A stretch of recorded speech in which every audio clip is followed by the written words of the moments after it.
va parler pas mal d'éducation. Je suis content de vous voir. C'est le dernier avant la trêve estivale. Donc le dernier live avant la trêve estivale. La prochaine fois qu'on se verra, on aura un petit peu de vacances dans les pattes. On sera peut-être un peu plus reposé. Je suis content de passer un moment avec vous.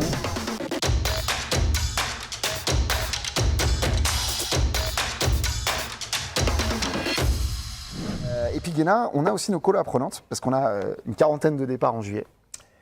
Oui, effectivement, c'est la troisième fois, je crois, ou troisième ou quatrième. Quatrième. De mémoire, ouais, ça fait 4 fois. Après le Covid, donc en 2020. Donc là, on a la quatrième édition de ces colos apprenantes.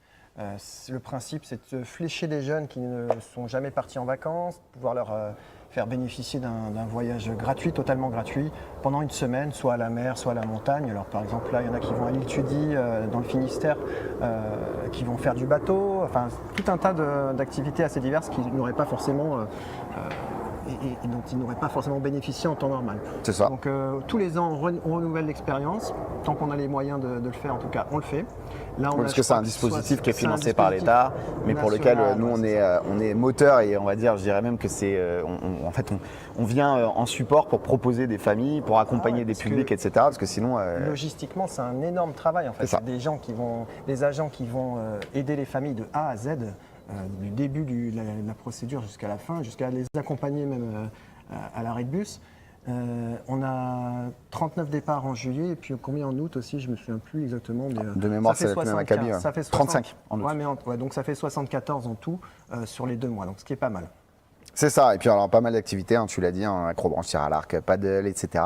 Construction de cabane, initiation au poney, jeux en forêt, acrobranche, bouée tractée, char à voile, surf, etc. etc.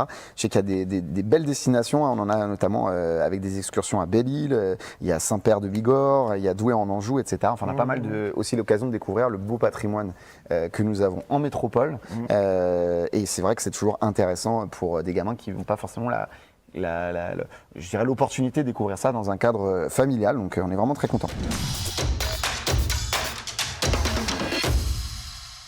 Je te propose qu'on fasse un petit focus parce que tout à l'heure tu as parlé du CMPP et que tu nous en dises un mot parce que ça c'est un dossier pour lequel on a beaucoup bossé ensemble avec les élus, avec les équipes administratives. Donc un centre médico-psychopédagogique, tu nous en dis. Il faut savoir que sur la ville on a une demande très importante de spécialistes de la santé mentale, psychologues mais aussi d'autres, des orthophonistes, des psychomotriciens, etc. Et on n'avait pas suffisamment de structures. Et on a profité justement que l'association L'Essor, qui gère justement ce type de structure, veuille s'implanter dans les environs pour leur déplier le tapis rouge pour les accueillir sur la ville.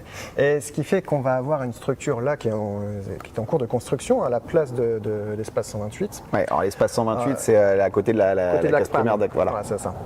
Et donc là, à terme, on pourrait avoir 3000 actes par an. Donc c'est pas négligeable, c'est plusieurs centaines d'enfants, principalement lycéens, qui seraient suivis.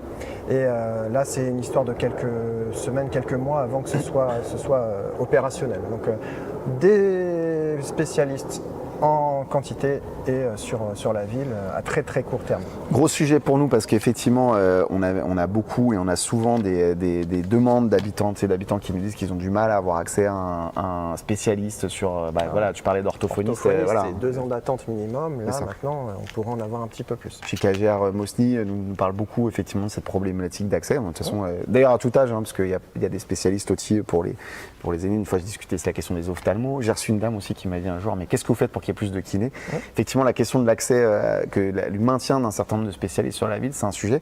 Et le CMPP, pour une tranche d'âge entre 0 et 20 ans, c'est un plus.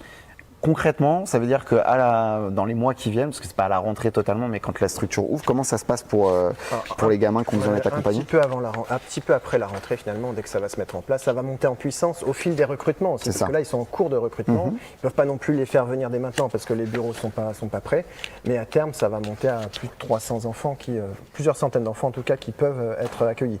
On a un besoin, on va les voir, ils peuvent être orientés aussi par les écoles, suite à des équipes éducatives, des équipes de suivi de scolarisation, et à partir de là, on les met en contact avec la structure qui va effectuer un suivi régulier sur 1 année, 2 années, en fonction vraiment des besoins. Et c'est pluridisciplinaire, ça ne s'adresse pas à un seul type de public? Ça peut être pour un seul enfant, on peut avoir besoin d'un psychologue, d'un psychomotricien, ou alors que d'une seule pratique.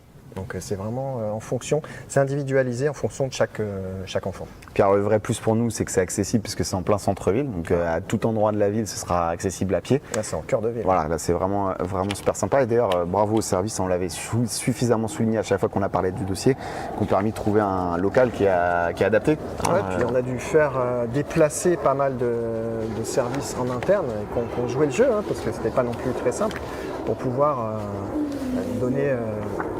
laisser place à cette structure qui est vraiment unique sur la ville et dans les environs aussi. Ouais, c'est vrai qu'on s'est pas mal bataillé. Et alors l'Agence régionale de santé, qui est un des financeurs de l'essor et du dispositif, en fait, est un partenaire avec lequel on aime bien bosser. D'ailleurs, on a d'autres idées. Tout à l'heure, Asmita me posait la question de ce qu'on pouvait faire pour améliorer la ville. On a d'autres idées à faire, effectivement, pour l'accès aux soins à tout âge. Effectivement, là, dans ce cas de figure, comment on peut améliorer la scolarité des gamins, mais pas que. Et du coup, c'est vrai que ce CMPP, c'est un vrai plus, un beau travail qui a été conjointement mené entre la municipalité et d'autres partenaires. Et puis félicitations aussi à l'équipe d'élus que vous êtes pour avoir trouvé assez vite des solutions politiques, j'entends, parce que technique c'est les services, imaginer ce type de solutions politiques.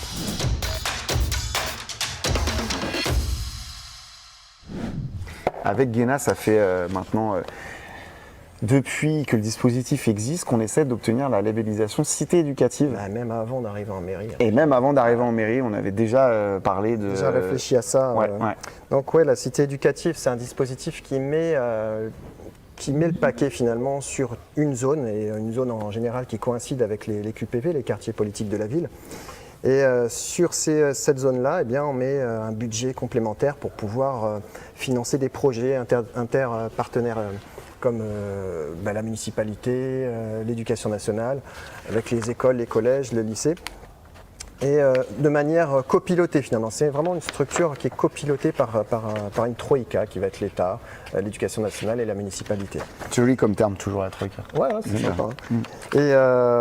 Et donc là, en attendant d'avoir cette cité éducative qui nous a d'abord été refusée, on n'a pas été sélectionné dans un premier temps, on a quand même maintenu nos efforts pour pouvoir mettre en place un territoire d'innovation pédagogique, qui est une sorte de mini-cité éducative avec un petit peu moins de moyens.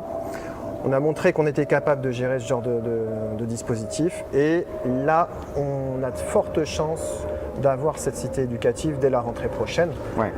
Donc en termes d'enjeux financiers, on est de l'ordre de potentiellement 1 million sur 3 ans. 1 million d'euros sur 3 ans, c'est énorme. Il faut se dire qu'avec 1 million d'euros, faire énormément de projets, c'est-à-dire des projets qui soit existent déjà, qu'on peut développer. Je pense par exemple au Club Coup de Pouce. Le fameux Club Coup de Pouce. Club Coup de Pouce, c'est un dispositif qui aide des enfants de CP en difficulté de lecture. Donc on va les prendre tous les soirs comme ça pendant 1 an pour les booster un petit peu en lecture. Avec son petit frère, le Coup de Pouce langage. Avec le petit frère, le Coup de Pouce langage pour les élèves de grande section. C'est ça. Et là, on va aider en langage. Et typiquement, c'est le type d'activité qui peut être déployé dans l'ensemble de la ville si on y met les moyens dédiés de la cité éducative. Là, ce sont des exemples, mais on en a d'autres encore.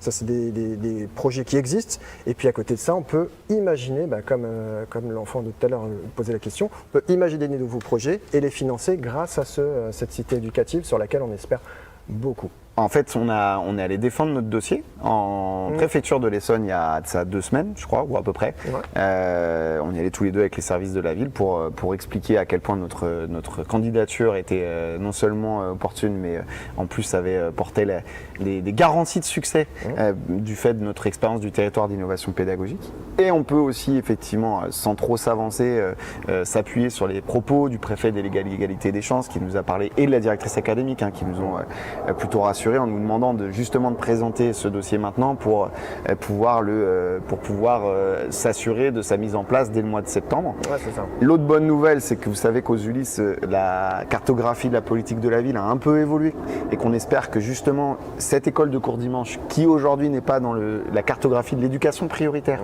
mais dont pas mal d'élèves viennent maintenant de secteurs en politique de la ville, parce que depuis que ce soit le Barcelot, Chanterelle ou Châtaigneraie ont intégré la politique de la ville, on a un quartier, on a des secteurs de la politique de la ville plus larges, et donc la cité éducative, on s'est démerdé pour que la quasi-intégralité des écoles de la ville soit concernée. Toutes les écoles avec des écoles partenaires. Par exemple, là, on a la Queue d'Oiseau et le lycée de Les Souriaux qui ne pouvaient pas entrer directement dans le périmètre de la cité éducative. On a réussi à les faire intégrer le dispositif en les déclarant comme école partenaire. Et ça, c'est grâce à cette cartographie du QPV, justement, qui s'est élargie, parce que sans ça, sinon, on n'aurait pas pu mettre plus de la moitié des écoles des Ulysses. C'est ça. C'est vraiment une opportunité. C'était vraiment une chance. Cette année, là, je pense que les planètes étaient bien alignées à ce niveau-là.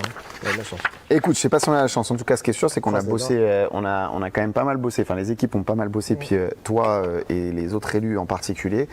C'est pour l'éducation un truc qui me semble essentiel. En tout cas, prenez soin de vous, profitez un peu de l'été, profitez-en aussi pour vous reposer. Comme Christine le disait, on a tous besoin d'animation, on a tous besoin de jeux, on a tous besoin de faire la fête, parce que c'est cette convivialité qui crée de la cohésion entre nous.